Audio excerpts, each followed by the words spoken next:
This is a Fantasy Ladder podcast, episode 35. I'm your host, Steve at Fantasy Ladder. This podcast is brought to you by the IDP Guys Network. So, welcome back once again, my fantasy football friends and family. Let's climb the ladder of fantasy football together.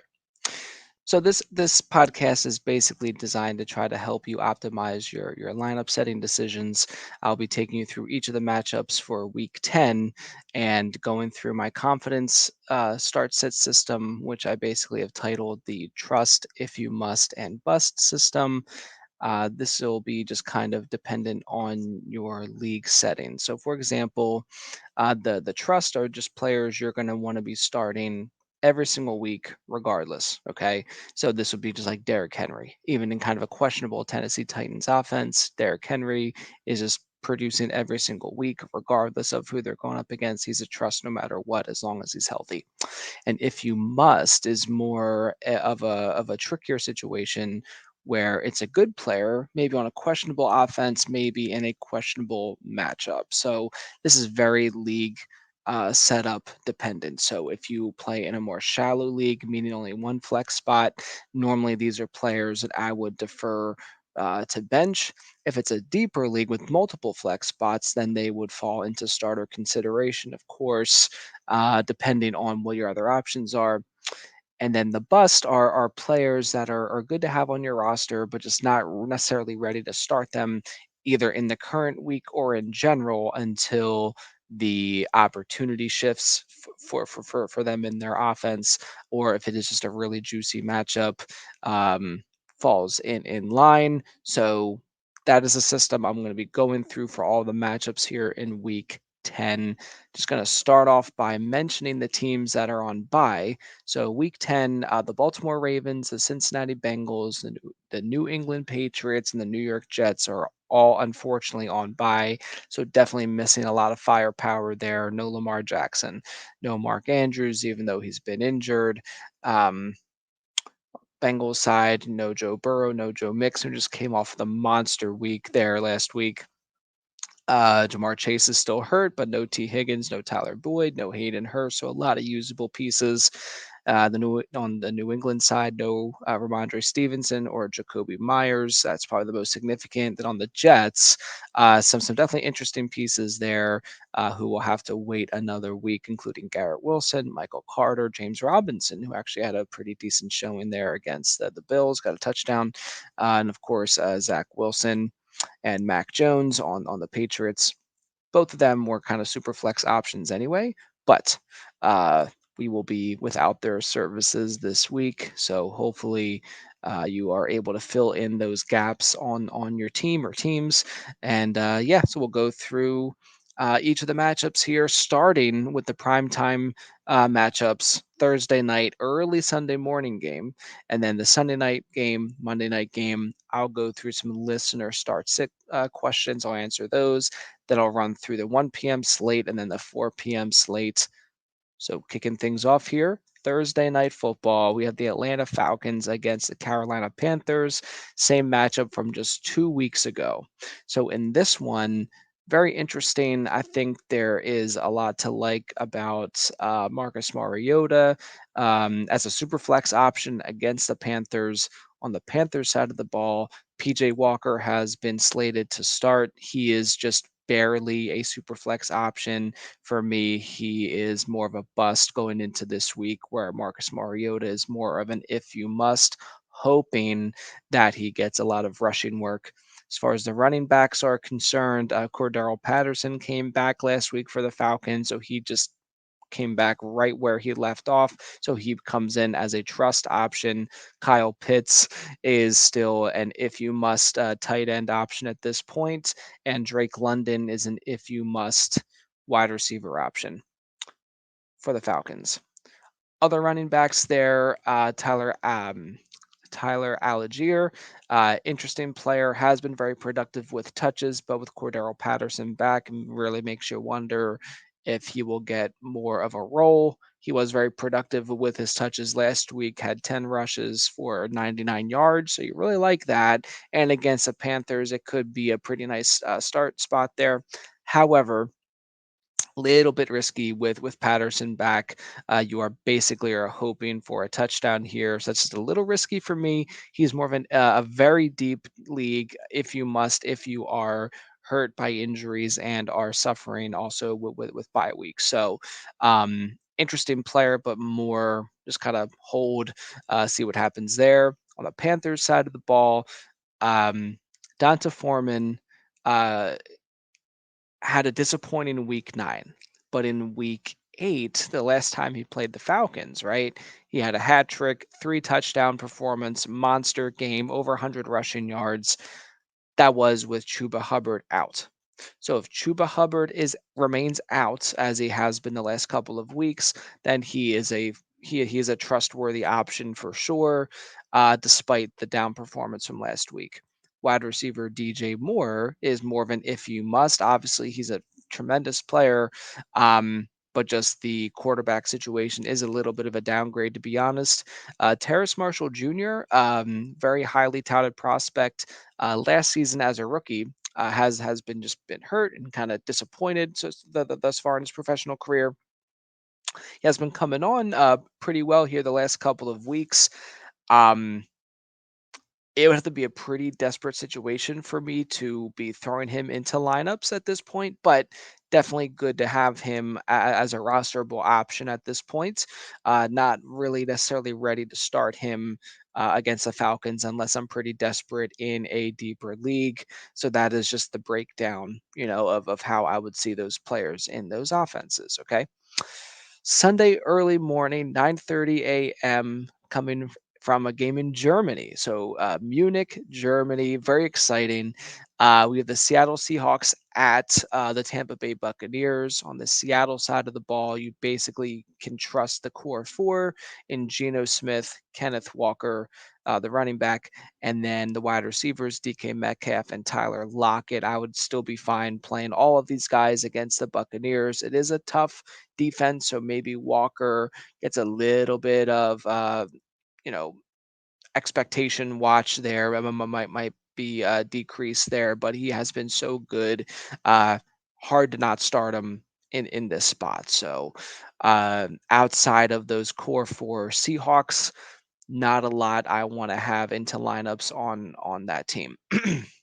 Tampa Bay Buccaneers side of the ball, Tom Brady is a super flex option, a borderline QB1 just because it's against the Seahawks, a very good matchup.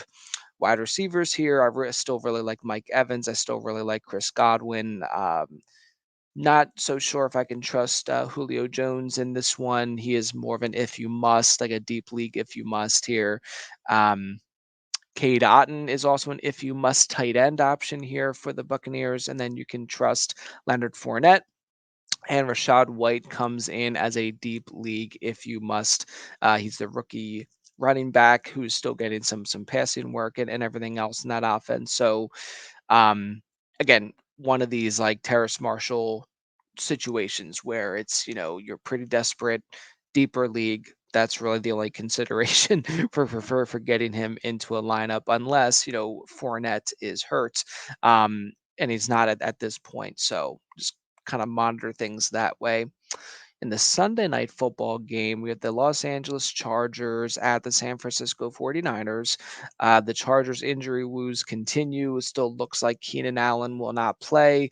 Looking like Mike Williams will continue to be out. So that leaves you definitely still trusting Justin Herbert, Gerald Everett, Austin Eckler. Josh Palmer is also a borderline trust option if Keenan Allen is out. So he got a lot of targets in his absence last week. So you just kind of hope that continues to happen. But anyone beyond Josh Palmer, you're not going to feel great about starting. So we got the core four there with Justin Herbert, Austin Eckler, Josh Palmer, Gerald Everett, all fully trustworthy. The only one that's a little bit questionable in more shallow leagues is Josh Palmer. Definitely more trustworthy as a wide receiver option in those deeper flex leagues. On the San Francisco side of the ball, basically you want to start all your 49ers. So Christian McCaffrey, obviously, Debo Samuel, as long as he's healthy, you're starting him here. Can't not start George Kittle, even though he has been a bit disappointing. And Brandon Ayuk is absolutely a trustworthy play here. Even Jimmy Garoppolo, I would see as a pretty safe super flex option against the Chargers. Then on Monday Night Football, you got the Washington Commanders at the Philadelphia Eagles. You're starting all your Eagles, so Jalen Hurts, Miles Sanders, AJ Brown, Devonta Smith, Dallas Goddard. I'm still fine throwing all these guys into lineups, even though um, Devonta Smith had a little bit of a down game on the Thursday night game against Houston. Still a fine spot for him to start or to get him into your lineups against the Commanders. On the Commanders side of the ball, because Philly is a very tough defense. Taylor Heineke, the quarterback, is just barely a super flex play for me.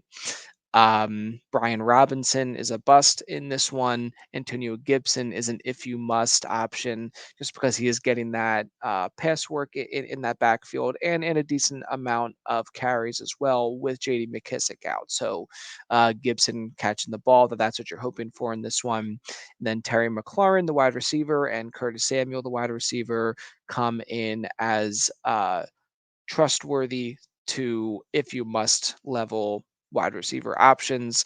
Still continue to monitor Logan Thomas, tight end, and Jahan Dotson as they're still kind of coming they're making their way back from their injuries. So that'll be a fun one in Philadelphia for sure. We will now handle some listener start sit questions. So every Wednesday, I send out a tweet asking if you have any start sit questions I can help you with, just to be more specific to your lineup and to your league settings and things like this, rather than just the general advice I sort of dispense with each matchup. But got three people asking questions here this week. So I will start with at Triathlete Chef. He asks a couple questions here. We'll start with the quarterback question. He's basically has been asking about Tua Tagovailoa or Dak Prescott for the last couple of weeks. In this one, Tua is going up against the Cleveland Browns at home, or Dak Prescott on the road in Green Bay. In this one, I'm going with Tua Tagovailoa. Just gonna stick with the hot hand. Tua has been on absolute fire the last couple of weeks. Dak had a very nice bounce back week, mostly on the account of the rushing touchdown he had. So he actually was able to do some damage on the ground there against the Bears. So that was really cool to see. However, in general, I'm going to be going with Tua in this one. Asking now for flex PPR, picking two of these four options. George Pickens going up against the New Orleans Saints, Darnell Mooney going up against the Lions, and Donta Foreman against the Atlanta Falcons, or Clyde Edwards-Helaire against the Jacksonville Jaguars. Basically, the order that I'm going to be going through here is the Deonta Foreman, if there's no Chuba Hubbard. So that's a big if. Hubbard is questionable right now, and it's a quick turnaround on the Thursday night. So if no Hubbard, definitely Foreman, and then I'm going with Darnell Mooney against the Lions. Um, George Pickens would be my alternate if Hubbard is fully healthy and expected to have a little bit of a role. That's just going to muddy the water there for Foreman. So I would kind of zig to Mooney and Pickens in that case. But Foreman is still very tempting either way, even if Hubbard is active. So that would be my thought process there. And just not considering Clyde Edwards Hilaire, even though it is against Jacksonville, that backfield is just a mess in Kansas City for fantasy purposes.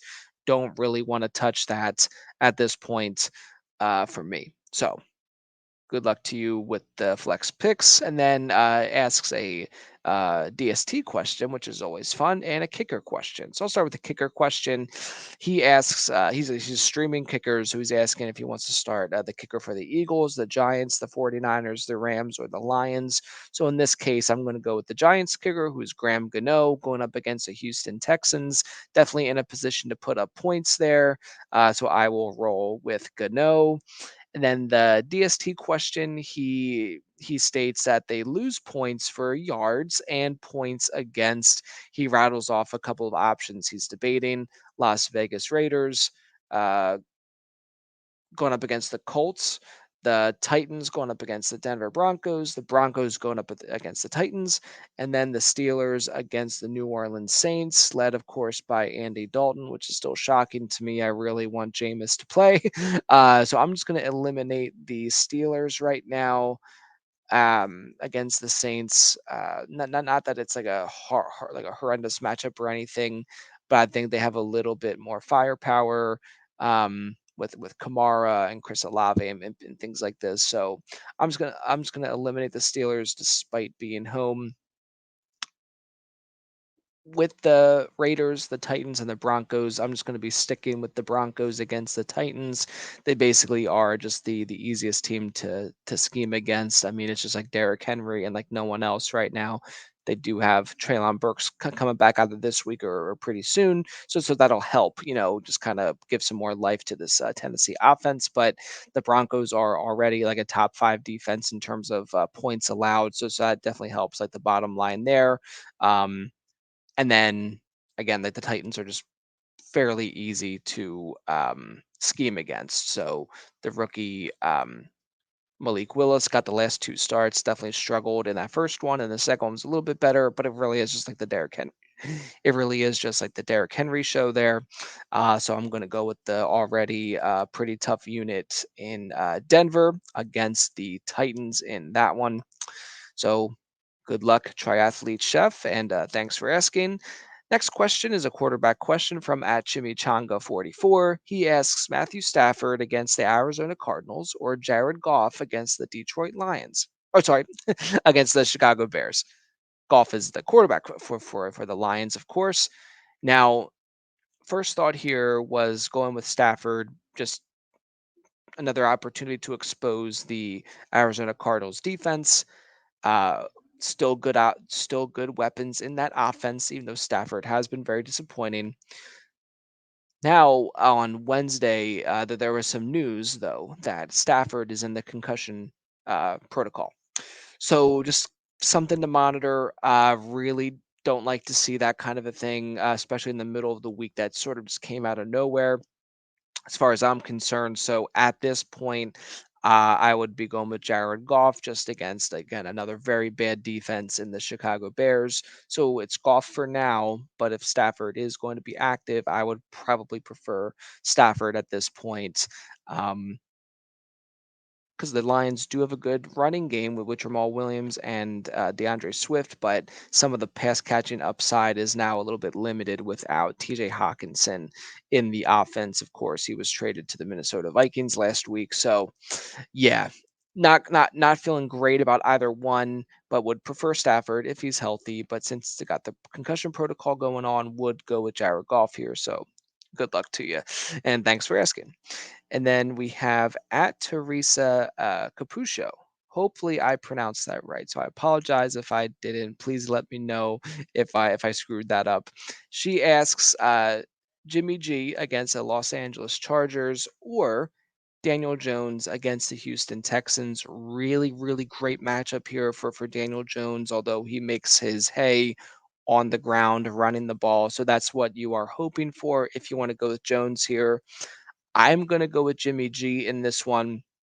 He just has a little bit of a safer floor, more of a consistent fantasy output where that's what I would want to just rely on top of the fact that he has just tremendous weapons across the board. Again, Christian McCaffrey, Debo Samuel, Brandon Ayuk, George Kittle. It's phenomenal, way better overall than what Daniel Jones is working with. But Daniel Jones does have a little bit more ceiling if he can capitalize on that rushing.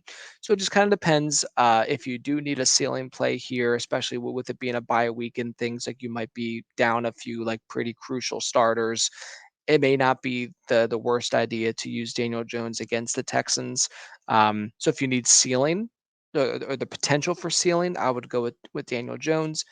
But more of the safer option, more of the steadier option that I would prefer to go with would be Jimmy Garoppolo against the Chargers. So again, thanks for asking and good luck. At the end of the day, you guys will be pressing the lineup submit button, but hopefully that helps you make those decisions a little bit easier for you. So thanks again for asking, and just don't hesitate anytime to reach out. Happy to help you out with anything I can. So we are now going to be going through the 1 p.m. slate. Um, Again, not as hefty of a slate here with the four teams on bye. So just kind of start from the top and go through them. Starting things off with the Minnesota Vikings at the Buffalo Bills. The big question mark in this game is what's going on with Josh Allen. Will his elbow and his throwing arm be okay? Not just for this week, but in general. It was kind of a scary moment there at the end of the Jets game last week. Um, he got he was throwing the ball. A defender got his hand on the ball, and his arm just kind of like awkwardly got hit a little bit. Then he was grabbing for his forearm almost immediately. And then like the next play, he had kind of a noodle arm throw where he wasn't able to display as much power as you'd hope. So definitely all eyes on Josh Allen in this week, but also moving forward. But just really keep your eye on the injury reports there. Even if he is active, with kind of a lack of practices going into this matchup, it's going to be really hard to not get Josh Allen into your lineups if he's healthy enough to play on Sunday. You have to start him, as far as I'm concerned. On to that point, Stephon Diggs and Gabe Davis remain trustable wide receiver options as long as Josh Allen is healthy. Obviously, Stephon Diggs is a much more of a safer option. Gabe Davis is more of a boom bust option, but still fine with riding it out with Gabe Davis against the Vikings. Devin Singletary is an if you must running back option outside of those core four. Don't feel great about starting any other Bills. Even Dawson Knox, he's a very, very borderline deep league tight end play. Don't feel great about that. Now, on the other side of the ball, and with the Vikings, they got like the big five. So you got Kirk Cousins, Dalvin Cook, Justin Jefferson, Adam Thielen, TJ Hawkinson now. Um, I'm trusting all of them as long as they're healthy. The only one who isn't fully healthy right at this point on Wednesday as I'm recording this is Adam Thielen, so he's questionable currently. So he could be more of an if you must option in this one because it is still a tough Buffalo Bills defense.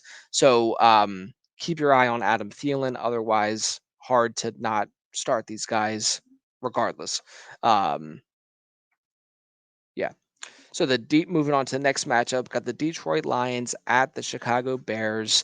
On the Bears side of the ball, you just have to play Justin Fields. He has been on fire, just absolutely lighting it up week in and week out. A very good matchup against Detroit, so that's just business as usual here. Start Justin Fields. Wide receivers, Darnell Mooney. You can definitely trust him. I'm curious to see how Chase Claypool keeps getting more acclimated to this offense. Not ready to start him as of yet. Um, but definitely a guy to have on your roster still. He's just more of a bust here, unless you're really, really, really desperate. Not sure if you can really feel comfortable getting him into your lineup, but definitely a good matchup against the Lions if you need to, throw him in there if you're really desperate with like the bye weeks and stuff on top of injuries. David Montgomery is definitely a trustworthy option here, and even Khalil Herbert, I think, has a little bit of sneaky upside, just because it's the Lions.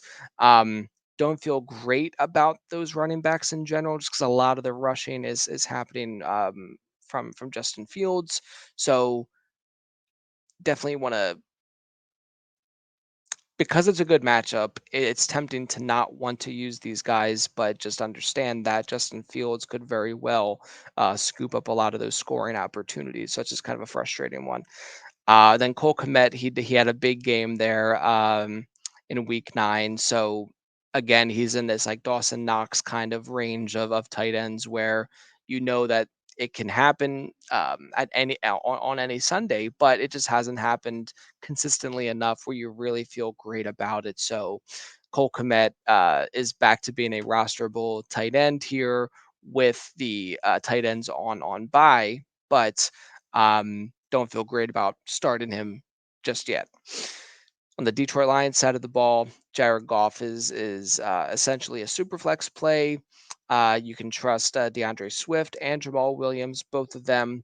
You can obviously you're trusting Amon-Ra St. Brown. Outside of those core four, not a lot of Lions I feel good about starting. Some of those wide receivers just aren't doing it consistently enough. So that's who I would stick with, all as trustworthy options. Moving on to the Denver Broncos at the Tennessee Titans. The Titans, this is really quick and easy. Derrick Henry, anyone else, I don't feel comfortable starting. Tough defense against the Broncos. It's just the Derrick Henry show. That's the only one I feel comfortable starting. Everyone else is a bust, borderline rosterable, for your standard leagues. Obviously, deep dynasty leagues, that's a whole nother story. Just keep an eye on Traylon Burks to see if he's able to play in this game. And in the next couple of weeks, he may become a little bit more intriguing here as he's coming back from his time on IR. On the Denver Broncos side of the ball, I think the player you can feel the best about is Greg Dulcich, the rookie tight end who's been coming on late the last 3 or 4 weeks here. Russell Wilson is still a super flex play, still think he's a good player. Just the offense just continues to be a bizarre mess. They are coming off a bye, so hopefully that'll kind of spark a little something here and bring on some kind of an improvement overall. I still am stubborn as far as Jerry Judy and Cortland Sutton go. I'm still fine having them in my lineups, even though it has been pretty brutal here most of the weeks. As far as the running backs go, I would probably feel the best about Melvin Gordon. Even he comes in as an if you must option. Latavius Murray is an even deeper league if you must option. Don't feel great about the running backs in this offense. Jacksonville Jaguars at the Kansas City Chiefs. Obviously, the Chiefs, you're starting Mahomes, you're starting Kelsey, you're starting Juju Smith Schuster. Pretty interesting to see how Kadarius Toney was involved in the offense. Still pretty minimally. I still wouldn't expect a whole lot out of him at this point. And then whether it's Mecole Hardman or Marquez Valdez Scantling, really difficult to trust those guys into your lineups, but fine to have on your roster. So they all remain bust options, but fine to hold. Um, as far as the running backs go, as I mentioned in one of the start sit questions there, um, don't feel comfortable starting any of them. Fine to hold them all though. So Clyde Edwards-Helaire, Jerick McKinnon, and Isaiah Pacheco, fine to have, just not ready to start them. Even though it's the Jaguars, there could be some rushing opportunity there. However, I just don't feel great about it. So Mahomes, Kelsey, Juju Smith-Schuster. Those are the big three you would feel the best about starting. On the Jacksonville side of the ball, Trevor Lawrence is a super flex option. Travis Etienne is a big trust option. Has been great to see him come on here in the Jacksonville offense. Just keep rolling with him. I think Christian Kirk, the wide receiver, is a trustworthy wide receiver option. More as a flex play. Anyone beyond those three players are still a little bit risky for me. Even Evan Engram is typically a borderline trustworthy if you must tight end option. He is now questionable after a very poor performance in week 9, so he could probably be considered a bust at this point for this matchup. Cleveland at Miami. On the Cleveland side of the ball, Jacoby Brissett would be a super flex option for me. You are obviously trusting Nick Chubb and you're trusting Amari Cooper. Keep your eye on David Njoku, the tight end, if he's healthy. I would feel compelled to trust him and get him into lineups. And then Kareem Hunt comes in as an if you must option. Borderline trust if you must. More of a flex play for me. On the Dolphins side of the ball, definitely starting Tua Tagovailoa. I'm starting Tyreek Hill. I'm starting Jalen Waddle. Mike Gesicki still remains in this like boom bust tight end territory, so definitely still remains an if you must option. Then as far as the running backs go, um, very interesting to see the usage with Jeff Wilson as he was traded to the Dolphins, and then Chase Edmonds was traded away. Um, keep your eye on Speaking of that, keep your eye on Chase Edmonds in the Broncos backfield. See how he may get implemented here as the Broncos are coming off the bye. That'll be an interesting thing to keep an eye on. But back to Raheem Mostert and Jeff Wilson. Um, both could have an interesting role. So just a kind of a committee situation here.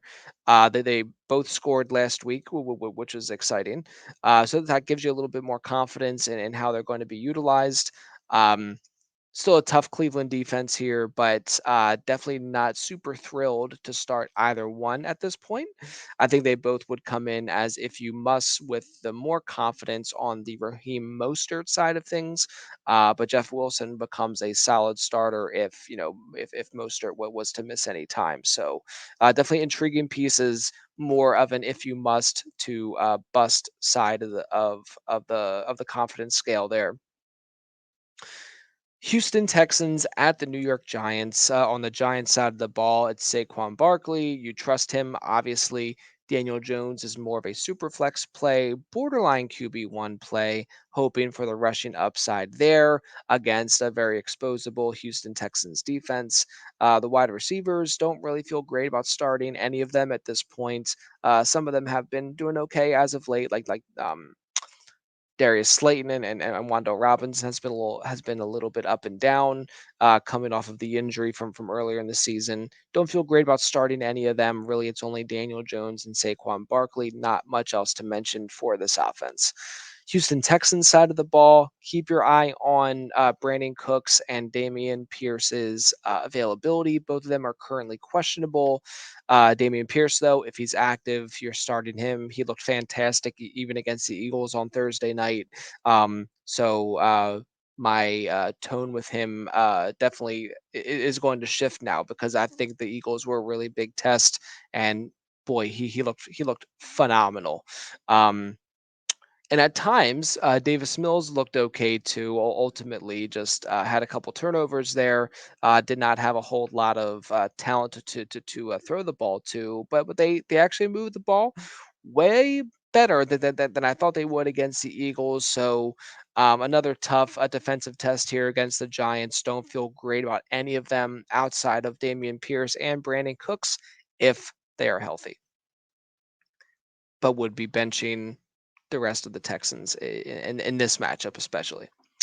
Then we got the New Orleans Saints at the Pittsburgh Steelers. Kind of a low key exciting game here on the New Orleans side of the ball. I think Andy Dalton comes in as a super flex play, as I stated in the other in the listener question. I just really want Jameis Winston back. He just is a little bit more appealing for fantasy purposes.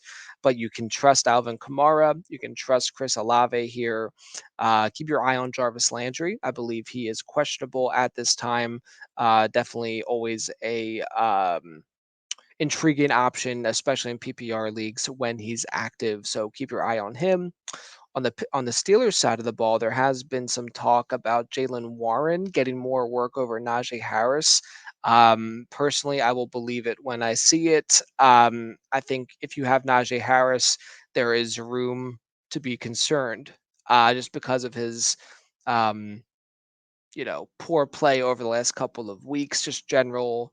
Um, Inefficiency as a runner, and he's not getting as much passing work as he did last season. So it's definitely concerning. But if you have him, it's going to be real hard to not get him into your lineups. If there's a league I have him in, I would be starting him. It's just one of these things. I would feel much worse not having him in and then him do well than if I just can't do it with Najee, although couldn't blame someone if they wanted to do that. Again, just with this Jalen Warren hype, who has looked good, when he's gotten opportunities. I just don't know, and no one really knows, how much work he's actually going to get. So he's fine to have rostered. He's fine, especially if you have Najee Harris and there's an injury or something. But I don't know if he's actually a viable fantasy option unless Najee Harris is just like ruled out for the game. And in this case, Najee is still healthy, so it's just kind of a tricky one. Now, as far as Kenny Pickett goes, he remains a borderline super flex play, and an intriguing prospect, but just has been turning the ball over a lot. So that just will really eliminates his floor that his rushing game provides. So that he kind of like eats into himself there with the turnovers. As far as the pass catchers go, Pat Fryermuth, because of the landscape of tight ends, he is a startable tight end option. Then Deontay Johnson and George Pickens, the wide receivers there. I can't help but to start these guys if I have them. I would be a little bit more confident in Deontay Johnson, generally speaking, than George Pickens, but both of them are borderline trust if you must options, depending on your on your amount of flex options in your league. Moving on to the 4 p.m. games, there's only three here. So we got the Indianapolis Colts at the Las Vegas Raiders. On the Raiders side of the ball, you can trust Derek Carr, Josh Jacobs, and Devontae Adams here. Keep your eye on Darren Waller. This just continues to be kind of a nightmarish situation where he's questionable all week. Then he gets rolled out late in the week. So he's once again questionable. So keep your eye on that. I still like Foster Moreau as a deeper tight end play if Waller is out. Um, Even though he's been a little bit up and down in Waller's time out. Um, the Indianapolis Colts are just an absolute train wreck right now. A couple weeks ago, they benched Matt Ryan. They have this younger guy, Sam Ellinger, starting, and then this week on Monday, I believe it was, Frank Reich got fired. So they are now they brought in Jeff Saturday, who used to be an offensive lineman for the team back in the Peyton Manning era.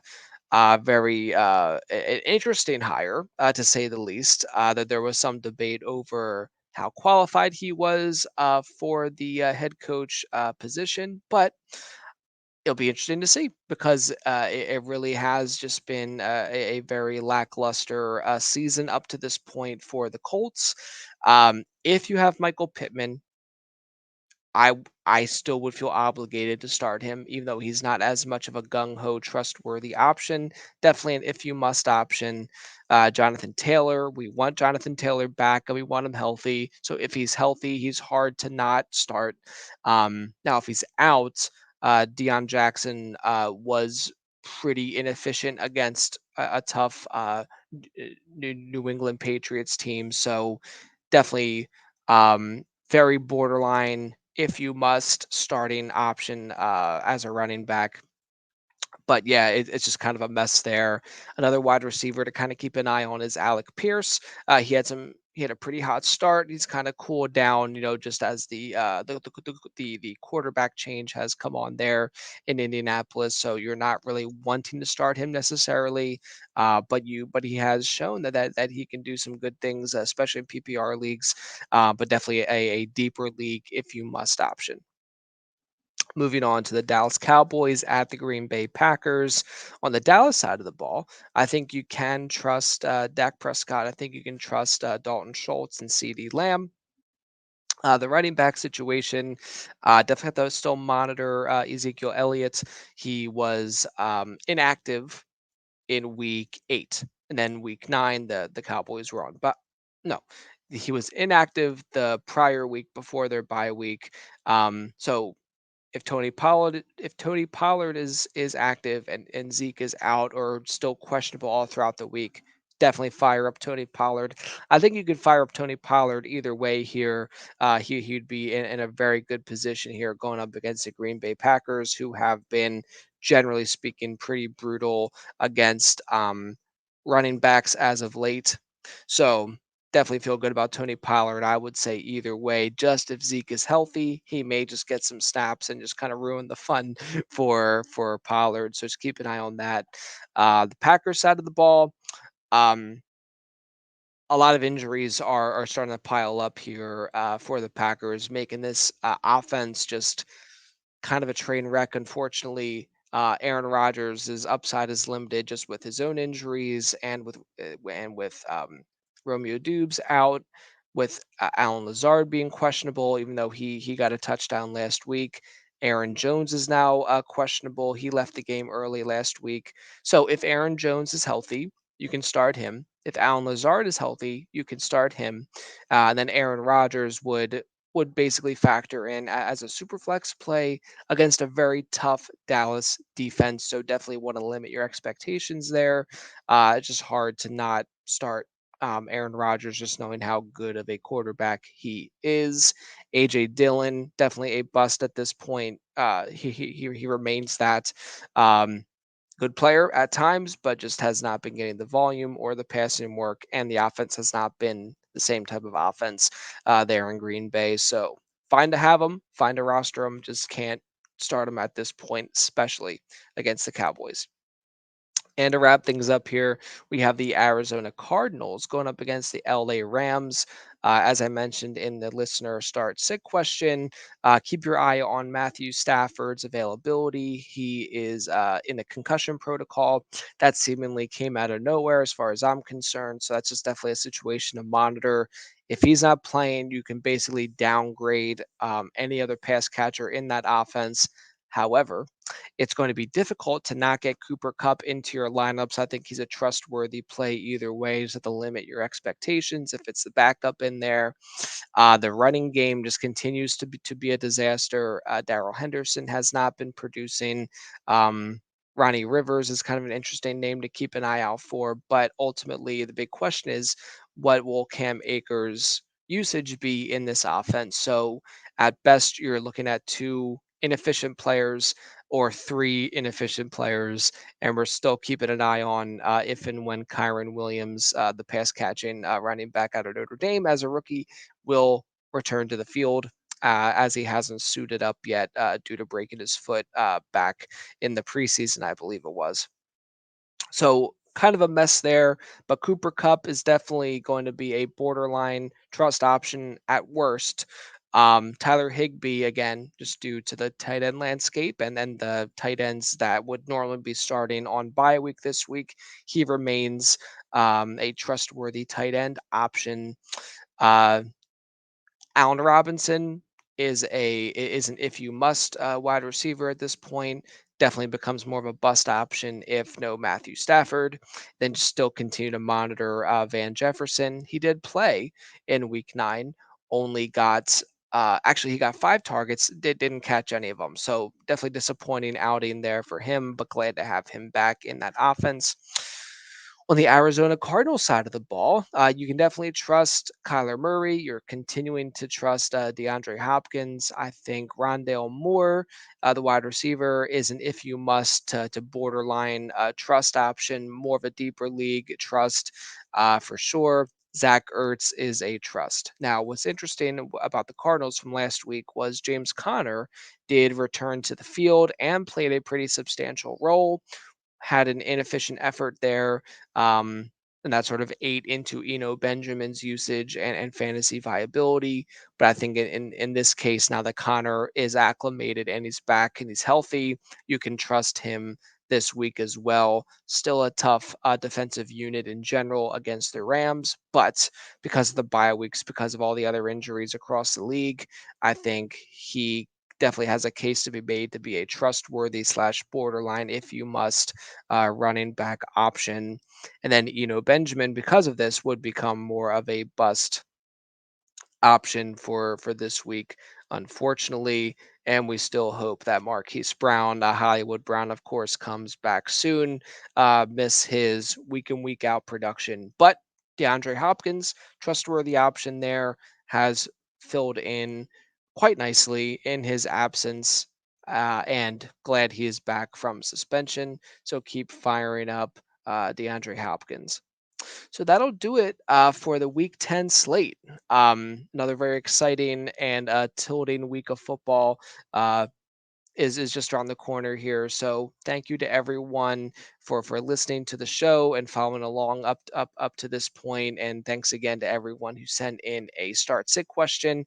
Every Wednesday, I put out that tweet, so just don't hesitate to reach out if you want to shout out on the show, like today, and just in general, I want to be available for you guys and girls to help you out with your lineup decisions or just any other fantasy football related strategy questions. So you can find me on Twitter at Fantasy Ladder. And don't forget to like the video if you enjoyed it, if you found it useful, and please subscribe to the channel here on the IDP Guys Network. A lot of great content, not just this show, is posted pretty much daily throughout the week and throughout the off season as well. We do a lot of dynasty content here at the IDP Guys as well. So thank you for listening. Keep climbing, and best of luck.